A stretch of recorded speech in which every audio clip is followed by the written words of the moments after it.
A new patch was deployed to the live servers, and it contains balancing changes, plus the reworked competitive mode. We take a look to my top 5 Summer Games skins, and we wonder what happened to that game called Overwatch 2. This and more in this week's episode of the Omnic Recap.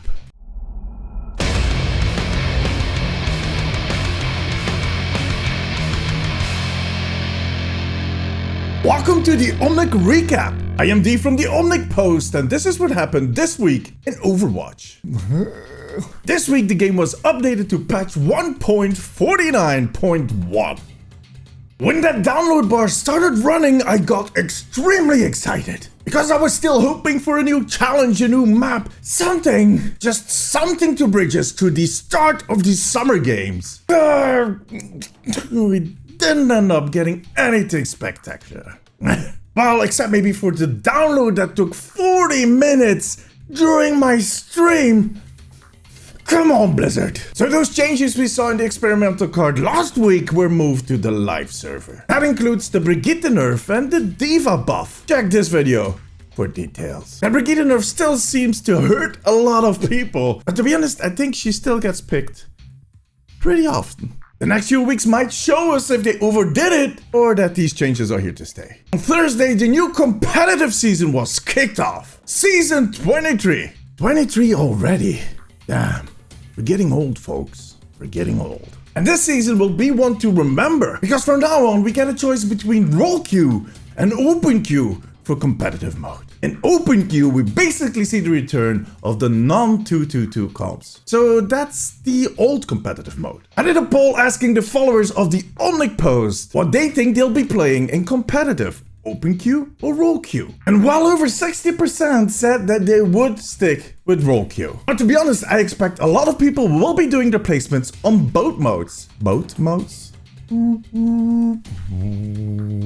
Just to get more of those coins and get their next golden weapon. Talking about golden weapons, I bought this one for Roadhog this week. Isn't it pretty? I'm just wondering when it will be shipped.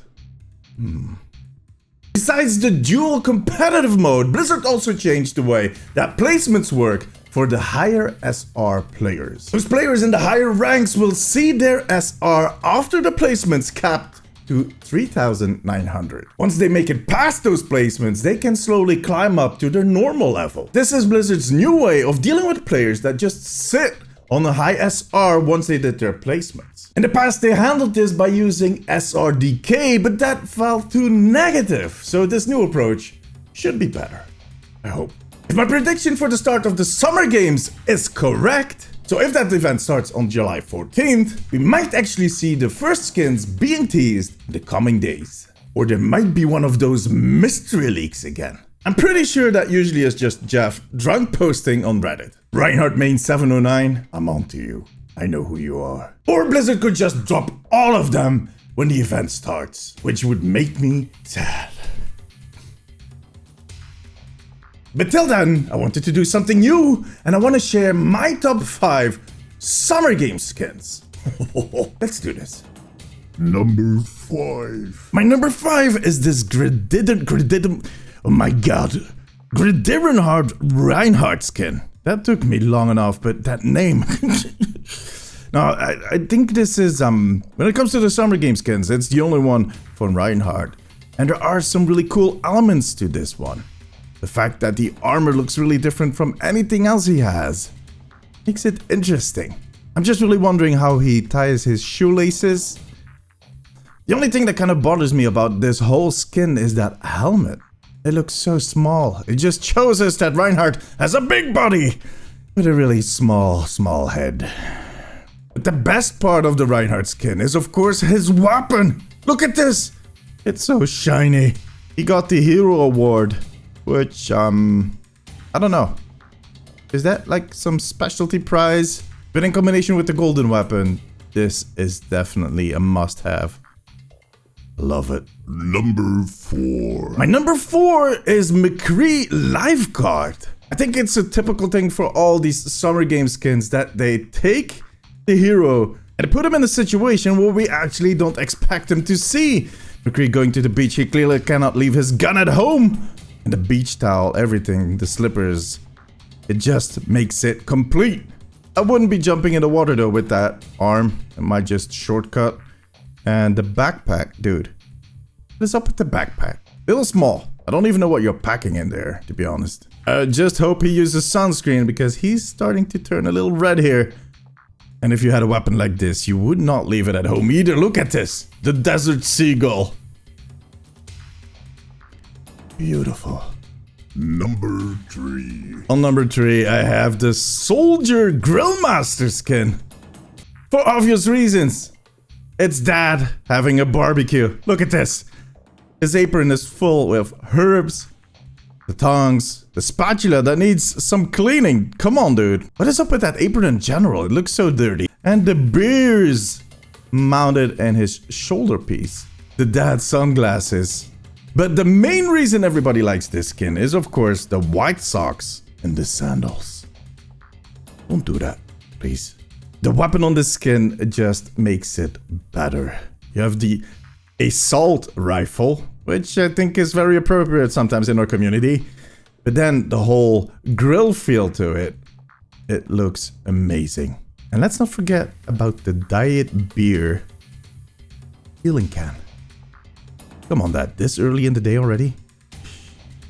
Number 2. Winged Victory Mercy is my number 2 skin, and for some really good reasons. This isn't a funny skin, this isn't a weird skin. This is just beautiful. Mercy at her best. Elegant, graceful. Look at those wings. They look amazing. The only wings I'm kind of worried about are the ones at her shoes. I think that might be an issue sometimes, and you don't want to trip. You don't want to fall while wearing this kind of dress. Let's be honest. It's just going to be awkward for everybody. Her stuff on this skin is nice. Not too spectacular, but it works.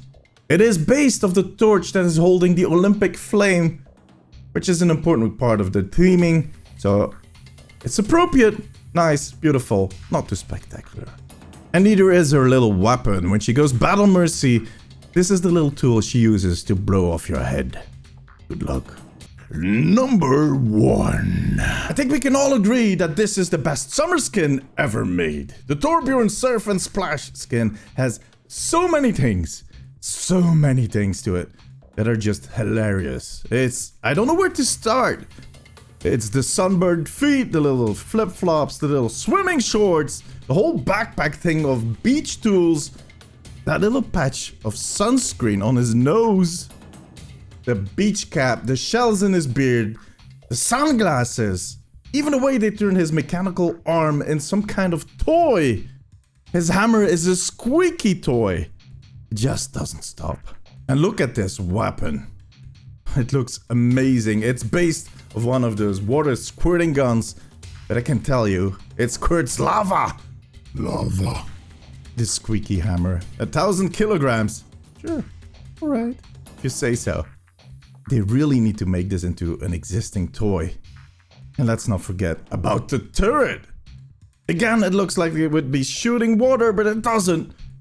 Too bad, actually. It would have been cool if his weapon and his turret squirted water that damaged you. Still, it really rocks. It is the best skin out there. Whoever designed this skin really deserves a promotion. And that was my top 5. Mine. Let me know which skins you like in the comments below. Give me your top 5. I'm really curious to know which are your favorite skins. Summer game skins. To close this video off, I wanted to have a look at the Overwatch 2 barometer. But it hasn't moved an inch. To be honest, I am rather disappointed. Overwatch 2 was announced at BlizzCon, which is over 8 months ago. And since then, we've almost heard nothing, except for maybe some small system ideas and stuff we already knew. A developer update on the state of the game would be nice. Maybe show off some of those hero models you updated. Announce a few extra maps that we'll be seeing. A small hint towards some extra heroes. Hell, even just a new cap for Torbjorn. Anything. There should be a ton of information they can share. But nothing. Nothing. No, but seriously, they're clearly working really hard. I hope. But so are all the other Blizzard teams, and they seem to be sharing their information. Hell, no pun intended. Even the Diablo 4 team has been sharing information every single quarter. And that game is still 60 years away. It really worries me. And not only because I might be right on that May 2021 release date. Sometimes I just don't want to be right on release dates. Sometimes. But also because the community feedback should be an important part of their design process. Dropping a near to finished game on all of us during beta, it's just really risky. Especially since this is an existing, established IP. People have expectations. People have a relationship with this game. Not managing all of that, it scares me. Let's just hope that something happens in the next few weeks. Come on, Reinhardt main 709. You can do this. And that was it. If you like this video, give it a thumbs up and make sure to subscribe and hit that little bell icon so you get notified every time I upload a video. Follow the Omnic post on Instagram and Twitter to be updated on the latest news for Overwatch. You can follow me on those same platforms as ATOMIIXTV. ATOMIIX is with 2 eyes. I stream 5 days a week on twitch.tv/ATOMIIXTV. And as always, the links are in the description below. See you all next week. Bye bye.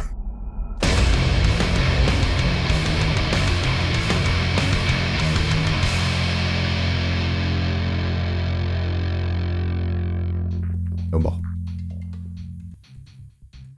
You're in the inside, right? You know what happened to Overwatch 2? Oh, you can't tell. Stupid little